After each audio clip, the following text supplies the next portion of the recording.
Hi Cancer, this is a special reading that's going to see us out till the end of 2022. In fact, I'm going to call it Goodbye 2022.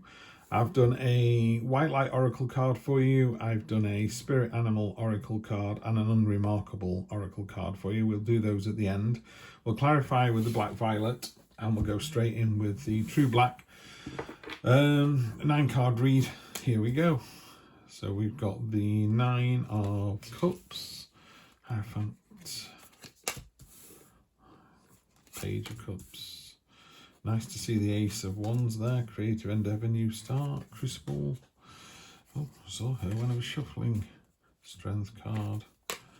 Ugh, that again. Nice.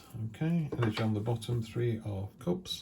That's a nice card for the theme. 3 of Cups is a celebration, but it's one of those celebrations where, you know, sometimes at work someone gets promoted and no one claps. They're like, oh yeah, Tom got promoted. This is one of those where they go, Tom got promoted, and everyone whoops and cheers because they're really pleased for him. So that's the kind of energy on the bottom of the card. It's a joyful, shared, celebratory, wow, didn't you do well kind of energy. They're really pleased for you. I'll bring those in so you can see them a little bit more. So in the first row, we got the Page of Cups, which is a card of gentleness, and I call it the open-armed wonder card.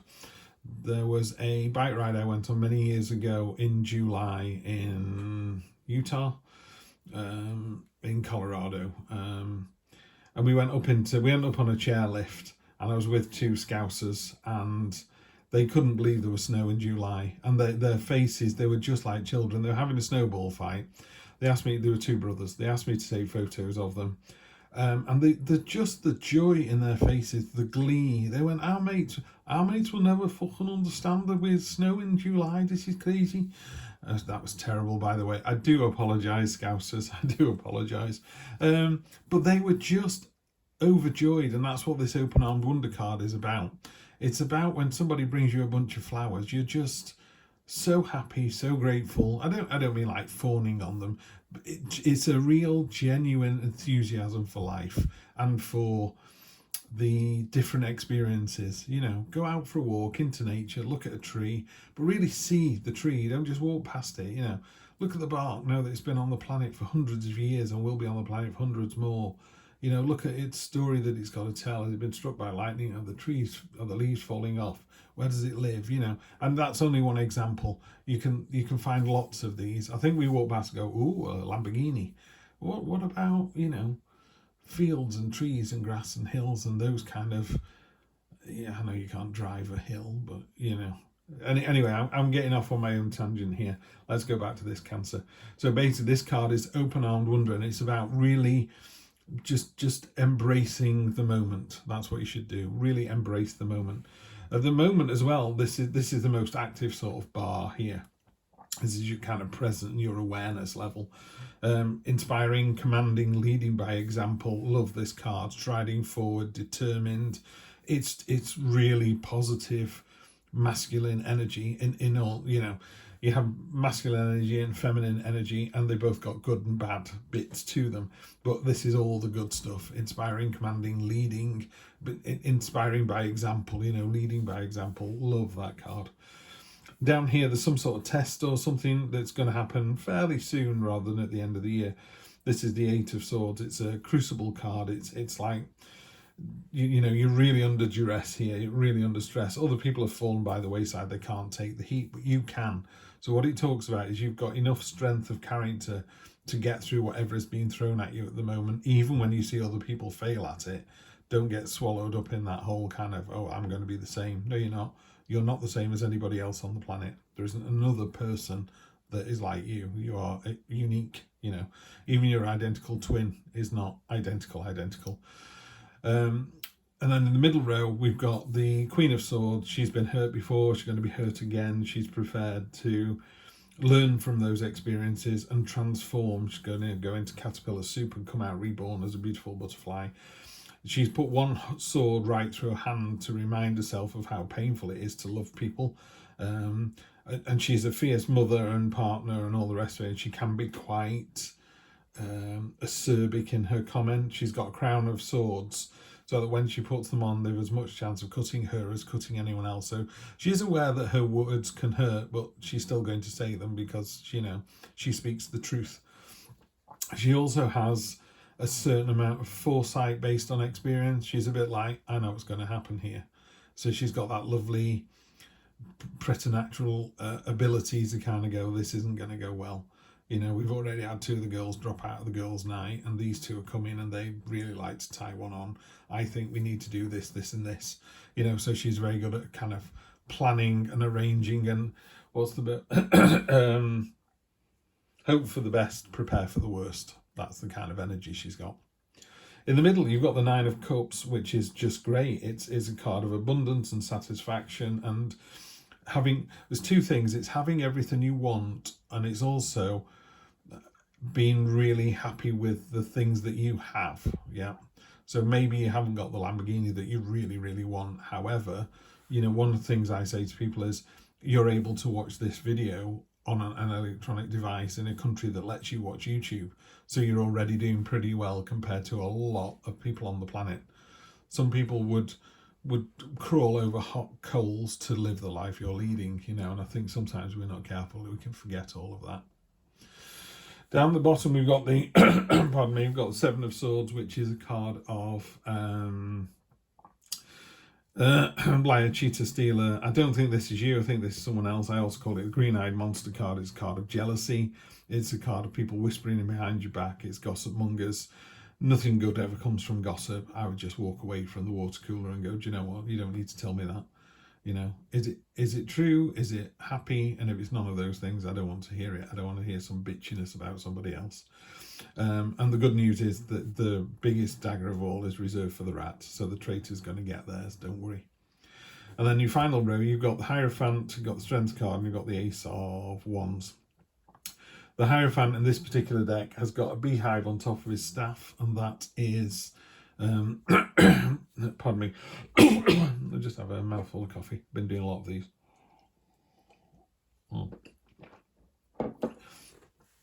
That is, if it's not good for the hive, it's not good for the bees. You know, what is it you're doing or planning, and does it serve other people, or is it a completely selfish thing? Not to say you can't do selfish things. Sometimes we do, and sometimes we have to. But I do think the world would be a better place if everyone thought about everyone else before they did something. So it's just that, you know, there's some sort of mentor, there's some sort of advice or guidance available for you if you needed it.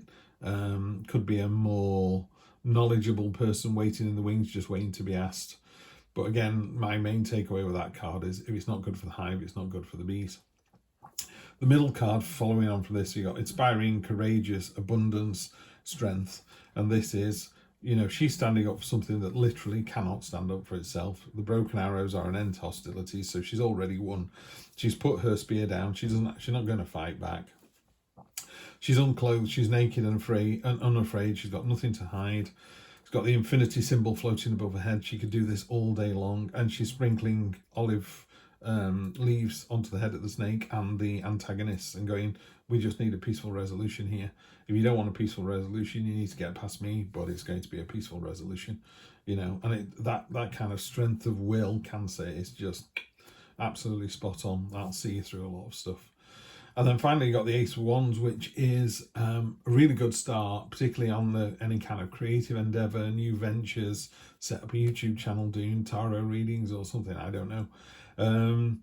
But it's really well placed for that. And the reason it's so successful is its enthusiasm.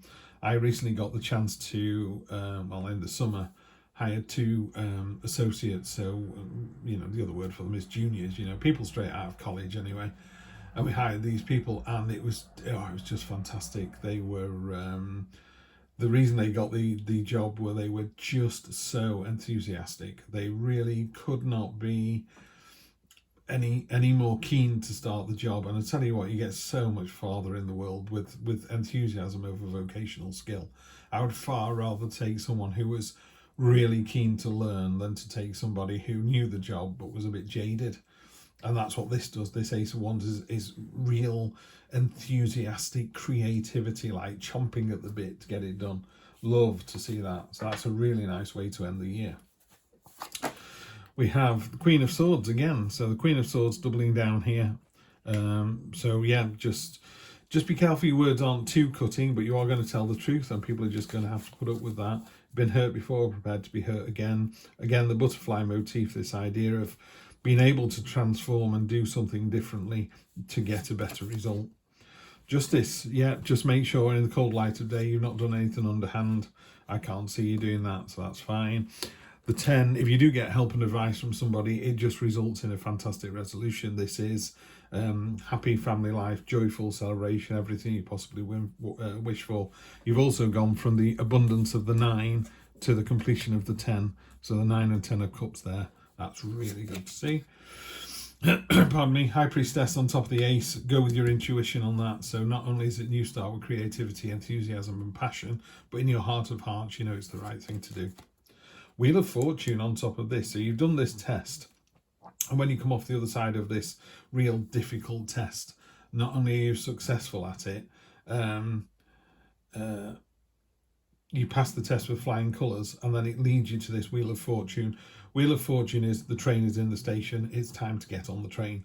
And you go, but there's 3 trains in the station. Doesn't matter, get on one of them. The universe wants you to get on the train. It may be when you get close to the station, it goes, oh, it's obviously it wants me to get on that one. If it's still not sure which one to get on, just get on a train. You know, okay, you end up going south instead of north. Get off at the next station, turn around and go north. The universe go, whoa, whoa, whoa, I said train, wrong one, turn around and go back. Yeah, the universe has got you back, don't worry. 3 of Pentacles, celebration, joy, reward, diligence, reward after effort. Really nice to see. Again, in a traditional Rider-Waite deck, it's the architect, the monk, and the stonemason. So the architect is seeing his dream being realised. The monk is getting the church, cathedral that he wants, and the stonemason has got a job, and everyone's going, wow, you're amazing at this. So everybody wins. Yeah, so it's, in fact, the 3 of Pentacles should be everybody wins. 7 of Swords down here again, the 7 of Swords. On top of the Strength card, it spins that a little bit. The 7 of Swords is, in this instance, it's about playing the strategic game. You've got the strength to kind of, so what she's doing in this particular one, so I'm reading the card, not the meaning. In this one, she's taking the enemy's swords away. So in the morning, they won't be able to fight because they don't have any weapons, so they'll have to surrender.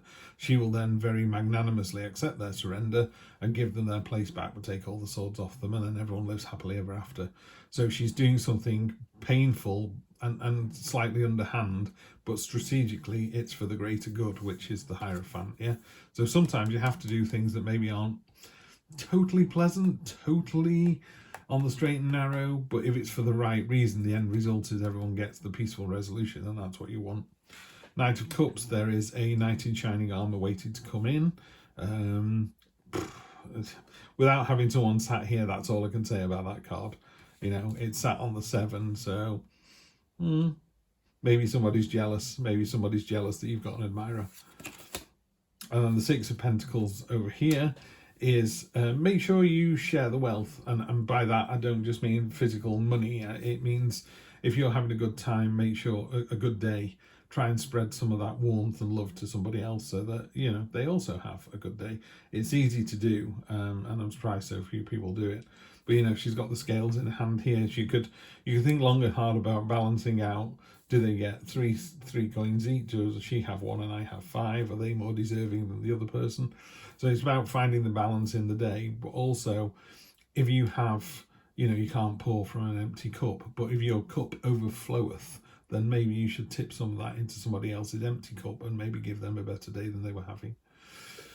And then I will get on to the read here, which is the Sun of, I mean, I've only ever used this one before. This is called the Sun of 417. This is Hummingbird, Be Here Now. And then we have the Sun card. I'm just literally going to read these out as I get them. So, oh, that was good. I went to page 17. So this is for the Sun here. You have what it takes. You are a light bearer. Within you is a healing power and spiritual wisdom you can tap into to find your way through any confusion or doubt. Have confidence in yourself and know you are enough. Expect an affirming yes from the universe. Wow, that's a very nice one. I haven't seen that one before. 34. Let's have a look. 33. 34. The hummingbird's wings beat so swiftly it can hover in seeming stillness as it drinks deeply from a flower. This spirit comes to remind you that the beauty and sweetness of life is in the eternal now and timeless present. Here and now you're becoming the person you wish to be, to have the experiences you wish to have. Focus your energy on the flower before you, for what you desire is being provided. Yes, there are blossoms everywhere. The choices can be dazzling. The message is you have no need to go about in search of something better. All you require and desire is before you. You will know this as you become still. Feel your connection to Spirit, who loves you unconditionally and will always provide for you. Love that. So far, so good. So let's see. The sun, that which lights the day, which makes the world navigatable, the great illuminator, a centre and a natural brightness. So yeah, you've got this lovely sun energy warming the cards up as well. I think this is a really good reading, Cancer. Really nice way to end the year. I will try and get some weekly reads in between now and the end of December. Personal health problems and work issues may prevent that, so we'll have to wait and see. If I don't, then all I can say is have a fantastic 2023, and I will see you soon. Take care.